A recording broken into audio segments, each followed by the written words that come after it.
నమస్తే welcome to our voice నేను journalist నవత Hyderabad Saidabad juvenile home కి సంబంధించిన సంఘటన ఇప్పుడు సోషల్ మీడియా వ్యాప్తంగానే కాదు యావత్ తెలంగాణ మొత్తం కూడా భయాందోళన కలిగిస్తుందని చెప్పొచ్చు. అంటే జువెనల్ హోమ్ లో ఉన్న పిల్లలు అమ్మాయిలే కాదు అబ్బాయిలను కూడా లైంగికంగా వేధించే మూర్ఖులు ఎక్కువైపోయారు, ఉన్మాదులు ఎక్కువైపోయారు. ఆడపిల్లల్ని కాపాడుకోవడమే కష్టతరంగా ఉన్న సమయంలో మగ పిల్లల మీద కూడా ఇలాంటి అత్యాచారాలు చేసే నీచులు ఎక్కువైపోయారంటూ కూడా వార్తలు వచ్చాయి.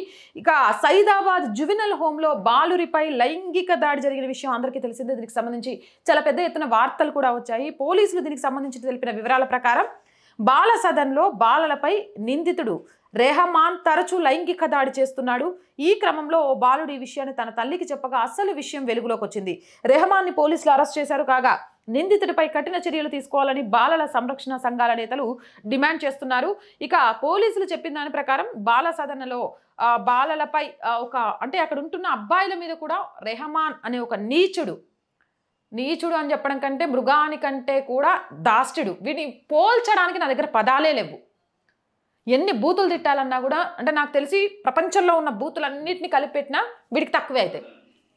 ఏం వెధవ అంటే జువెనల్ హోమ్లో ఉన్న పిల్లల మానసిక పరిస్థితి ఎలా ఉంటుంది, వాళ్ళను ఒక సన్మార్గంలో పెట్టాల్సిన అవసరం ఉంటుంది. అలాంటి టైంలో ఈ నీచుడు దాన్ని ఆసరాగా తీసుకొని అక్కడున్న పిల్లల మీద లైంగికంగా మగ పిల్లల మీద లైంగికంగా దాడి చేసిందంటే నాకైతే వీని చెప్పులు దండేసి గుండు కొట్టించి గాడిద మీద ఊరంతా ఊరేగించుకుంటూ అదే పిల్లలతోటి టప్ప రాళ్ళు ఇసురు కొట్టించి చంపాలి.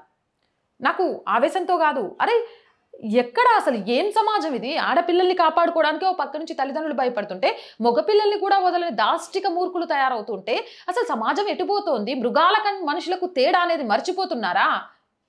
ఆ మర్చిపోయిన మృగాలు మానవ సమాజంలో ఎందుకు దొరుకుతున్నాయి? తీసుకెళ్లి వాళ్ళని ఎందుకు అడవుల్లో వదిలేసి రావట్లేదనేది అర్థం కాక ఆవేశంలో బాధతో వస్తున్న వ్యాఖ్యలు ఇవి.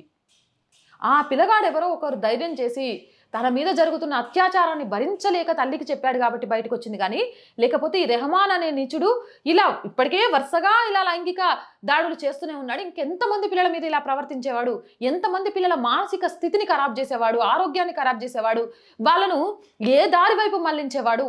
ఇలాంటి వాడు అసలు బ్రతకడానికి అర్హుడా? నిజంగా చాలా కోపం వస్తుంది.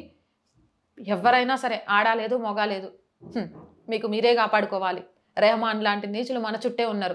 సరే ఆడపిల్లల్ని కాదు కదా, పక్కింటి అంకుల దగ్గర రెహమాన్ లాంటి వాళ్ళ దగ్గర ఒక మగ పిల్లగాడిని వదిలిపెట్టి కాసేపు బయటికి పోవాలన్నా లేకపోతే ఆడుకోవడానికో చాక్లెట్ ఇవ్వడానికో పిలుస్తున్నాడన్నా భయపడే రోజులు దాపరించాయి. అంటే ఎంత దరిద్ర భావజాలంలో మనం బ్రతుకుతున్నాం అనేది అర్థం చేసుకోండి. ఇంతకంటే నేనేం చెప్పాలనుకోవట్లేదు. మీరేమైనా చెప్పాలనుకుంటే కామెంట్ సెక్షన్లో పెట్టేయండి. మోర్ వీడియోస్ కోసం ఛానల్ వెంటనే సబ్స్క్రైబ్ చేయండి. అలాగే ఛానల్ చూస్తున్న ప్రతి ఒక్కరికి చెప్తున్నామండి, ఆర్ వాయిస్ పొలిటికల్ రెండు కూడా మన ఛానల్స్ అండి. So please subscribe our channels. మీరు చేసే సబ్స్క్రిప్షనే ఈ ఛానల్కి కొండంత బలంతో పాటు వాస్తవాలను వెలికి మీ ముందుకు తీసుకురావడానికి మాకు మరింత ధైర్యాన్ని ఇస్తుంది. So please subscribe our channels.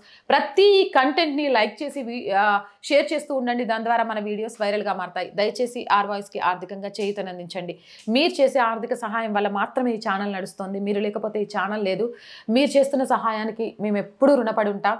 కొంతవరకు మేము బ్రేక్ ఈవెన్కి చేరుకునే వరకు మాత్రం దయచేసి మీ సపోర్ట్ని ఇలాగే కొనసాగించండి.